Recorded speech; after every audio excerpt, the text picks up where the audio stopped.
আমরা অবিরাম করে যাই সংগ্রাম কোরআনের পয়গাম ছড়িয়ে দিতে, মোদের দিন শপথ কোরআনের হেফাজত আল্লাহর রহমত কুড়িয়ে নিতে।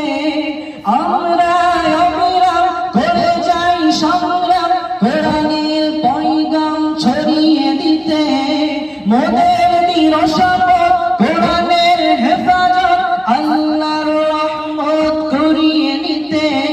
জেনে কোরআনের নূর আনবো আলোর ভোর, জাহিলি আধার ভোর হবে অবসান। কোরআন কোরআন